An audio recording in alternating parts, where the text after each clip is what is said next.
Tapi untuk P3K ini, data entry-nya dilakukan oleh Badan Kepegawaian di daerah. Sehingga dengan demikian beban pekerjaan untuk memasukkan data sebesar 51.000 lebih ini menjadi banyak, dan untuk itu diperlukan percepatan untuk melakukan data entry. Untuk usulan yang masuk dari data entry itu baru sebesar 2.664. Ini jauh sangat kecil dibandingkan dengan jumlah P3K yang harus ditetapkan NIP-nya. Sehingga kami berharap kepada para pengelola kepegawaian daerah untuk sesegera mungkin melakukan data entry dan mengusulkan penetapan NIP PPPK bagi tenaga-tenaga sebanyak 51.000 lebih itu. Karena mereka juga membutuhkan kepastian kapan dapat ditetapkan NIP dan bekerja dengan baik. Kemudian untuk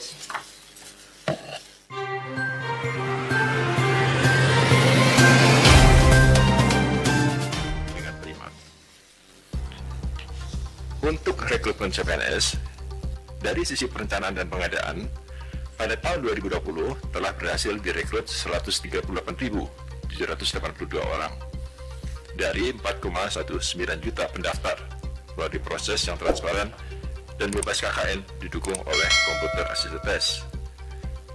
Instrumen ini terus kami sempurnakan untuk memperoleh CPNS terbaik, dan langkah afirmatif juga dilakukan melalui jalur cum laude, disabilitas, dan jalur untuk warga Papua dan Papua Barat. Hingga saat ini, usulan masuk untuk penetapan NIP sejumlah 132.169, jadi belum semuanya. Dan pertimbangan teknis BKN untuk penetapan NIP sudah dilakukan untuk sejumlah 126.351 atau sebesar 95% dari seluruh total usulan yang masuk. Namun demikian, pertimbangan teknis penetapan NIP ini belum semuanya di SK-kan NIP-nya oleh pejabat pembina kepegawaian. Kami mohon agar pejabat pembina kepegawaian untuk segera menetapkan NIP dan menyerahkannya kepada CPNS agar mereka bisa segera mulai bekerja. Untuk tahun 2021, BKN telah belajar dan memiliki pengalaman selama proses seleksi di masa pandemi. Untuk itu, pengalaman ini tentu menjadi sumber pengetahuan yang berharga bagi kami untuk melakukan penyempurnaan pada seleksi calon ASN di tahun-tahun mendatang. Untuk tahun 2021 ini, kami sudah mulai mempersiapkan diri untuk melaksanakan ujian PPPK bagi 1 juta orang guru. Ini akan kami lakukan bersama dengan Kementerian PAN-RB dan Kementerian Pendidikan dan Kebudayaan. Mudah-mudahan dengan pengadaan PPPK 1 juta guru ini, kebutuhan guru di sekolah-sekolah akan dapat terpenuhi dengan segera. Untuk PPK, pada tahun 2019 telah berhasil terjaring 51.293 orang. Namun demikian, jumlah yang telah ditetapkan prakteknya baru sedikit. Usulan masuknya untuk entry-nya baru 27.411. Ini karena Badan Kepegawaian di daerah melakukan data entry sendiri, berbeda dengan penerimaan CPNS yang data entry-nya dilakukan oleh CPNS yang bersangkutan. Tapi untuk P3K ini, data entry-nya dilakukan oleh Badan Kepegawaian di daerah.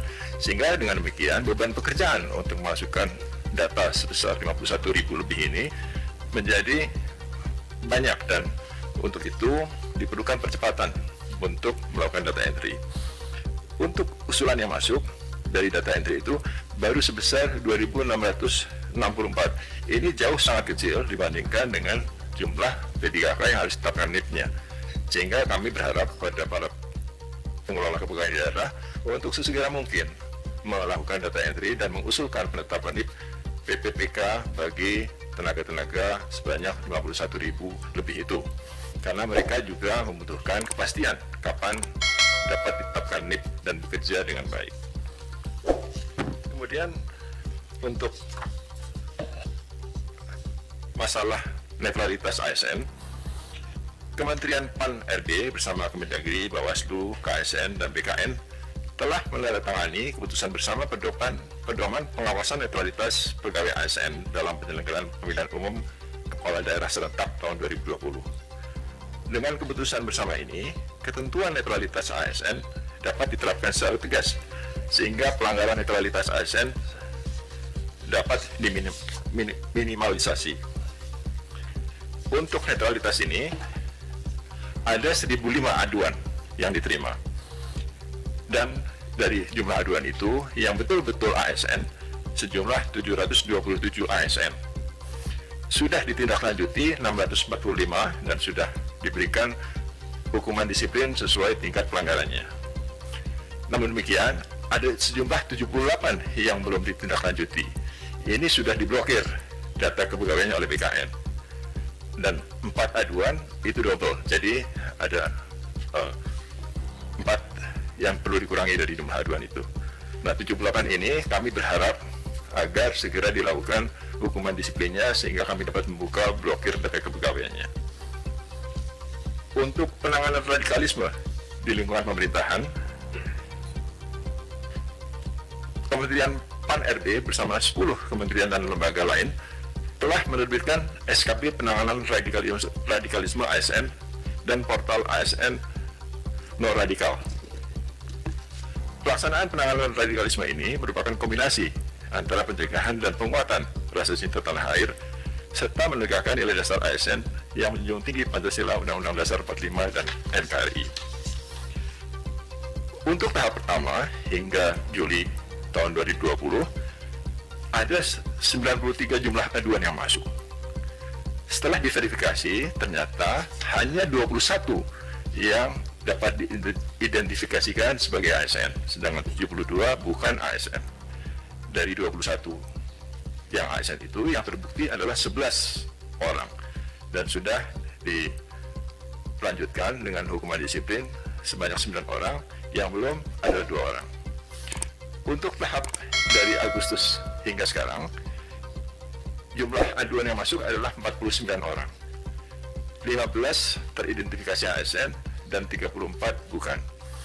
Kami masih melakukan verifikasi terhadap pelanggaran radikalisme yang dilakukan untuk 15 orang pada tahap kedua ini dan belum ditentukan, belum ditetapkan hukuman disiplinnya.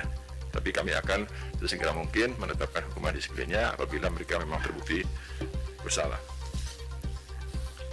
Kemudian untuk pelanggaran-pelanggaran hukuman disiplin lainnya, di Badan Pertimbangan Kepegawaian, kami menerima banding administrasi sebanyak 235 kasus. Kami memperkuat hukuman disiplin pemberhentian tidak atas permintaan sendiri untuk 130 orang karena kasus tidak masuk kerja, 4 orang karena pemalsuan dokumen, 10 orang karena kasus narkotika, 2 orang karena kasus pungutan liar, 3 orang karena kasus menjadi calo PNS, 8 orang karena kasus perselingkuhan dan asusila, 7 orang karena kasus gratifikasi, 12 orang karena kasus penyalahgunaan wewenang, 10 orang karena kasus asusila lain 17, perkawinan tanpa izin 8 orang, menjadi istri kedua 7 orang, hidup bersama 6 orang, perceraian tanpa izin 4 orang, dan pembatalan surat keputusan Badan Pertimbangan Kepegawaian sebanyak 3 orang. Jadi jumlahnya adalah 235 orang. Kami ingin menekankan kembali apa yang telah disampaikan oleh Bapak Menpan tadi, bahwa pandemi ini masih akan berlanjut, sehingga semua orang memiliki imunitas terhadap virus COVID-19. Untuk itu, protokol kesehatan tetap harus dilaksanakan dengan ketat pada tahun 2021 ini. Seluruh instansi tetap diminta untuk menyesuaikan proses bisnisnya dalam melayani masyarakat dengan inovasi dan penerapan e-gov yang lebih intensif, sehingga pelayanan masyarakat dapat dilakukan dengan baik tanpa menimbulkan dampak penyebaran COVID-19. Kami juga menghimbau instansi harus tetap melaksanakan protokol kesehatan bagi karyawannya masing-masing dan memfasilitasi pelayanan kesehatan yang lebih memadai. Sistem koordinasi dengan mitra utama seperti Kemenpan RB, KSN, Kemdagri, dan BKN juga terus ditingkatkan sehingga pengambilan keputusan secara terintegrasi antara para pemangku kepentingan itu dapat dilakukan dengan lebih baik. Sistem ini terus disesuaikan dan dikembangkan. Yang terakhir, pelaksanaan satu data ASN melalui sistem informasi ASN akan terus kami lanjutkan secara intensif. Kami merencanakan untuk melaksanakan pendataan ulang PNS atau PUPNS pada tahun 2021 ini. PUPNS terakhir dilakukan pada tahun 2014, 6 tahun yang lalu. Sehingga sudah saatnya kami mengupdate kembali data PNS ini melalui pendataan ulang PNS yang dilakukan secara digital oleh masing-masing PNS agar data ini menjadi lebih akurat dan valid. Kegunaan satu data ASN ini adalah untuk kepentingan ASN itu sendiri, sehingga kami dapat melayani dan menghitung tingkat kesejahteraan yang lebih baik kepada ASN. Demikian yang dapat kami sampaikan. Terima kasih. Billahi taufiq wal hidayah. Wassalamualaikum warahmatullahi wabarakatuh.